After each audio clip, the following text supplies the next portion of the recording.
সরকারি কর্মকর্তার বাড়ির সিঁড়ির ঘর, শীতল অন্ধকার শান্ত কোণা। সেখানে আশ্রয় নিয়েছিল এক মা কুকুর, নাম তার টমি। টমি মানুষকে ভয় পেত না, চোখে ছিল আস্থার আলো। আর কিছুদিন আগে সেই সিঁড়িঘরে জন্মেছিল তার ৮টি ছানা, ছোট ছোট নিঃশ্বাস, গোলাপি পা। আর টমির জীবনের সমস্ত আনন্দ, কিন্তু আনন্দ বেশি দিন টেকেনি। হঠাৎ দেখা গেল টমি সেই বাড়ির দরজায় দাঁড়িয়ে থাকে। কেউ এলে তাকায় করুণ চোখে, চোখে একরাশ ভরসাহীনতা, এক আকাশ অভিমান। এলাকাবাসীরা বুঝতে পারছিল না কুকুরটা এমন অস্থির কেন। তারপর সন্দেহ, আর সেই সন্দেহের পেছনে লুকানো ছিল ভয়ানক সত্য। খোঁজ নিতে গিয়েই বেরিয়ে এলো অমানবিক এক ঘটনা। টমির ৮ ছানা বেঁচে নেই, তাদের বস্তায় ভরে পুকুরে ফেলে দেওয়া হয়েছে। অভিযুক্ত সেই সরকারি কর্মকর্তার স্ত্রী।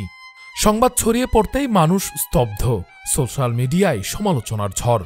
এদিকে নিথর দেহের সামনে দাঁড়িয়ে টমি যেন সম্পূর্ণ শূন্য, মাথা গুজে থাকে এক একটা ছানার দিকে, গন্ধ নেয়, নাড়িয়ে দেয়, কিন্তু আর কেউ নড়ে না। চোখে জমে ওঠে বিভ্রান্তি। তারপর শুরু হয় টমির ঘুরে বেড়ানো।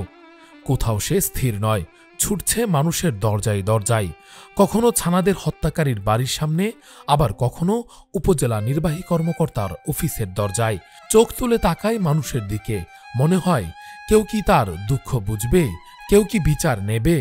সবশেষে তার এই নীরব কান্না নজরে আসে প্রাণী সম্পদ উপদেষ্টার। তার হস্তক্ষেপেই গ্রেফতার হয় অভিযুক্ত নারী।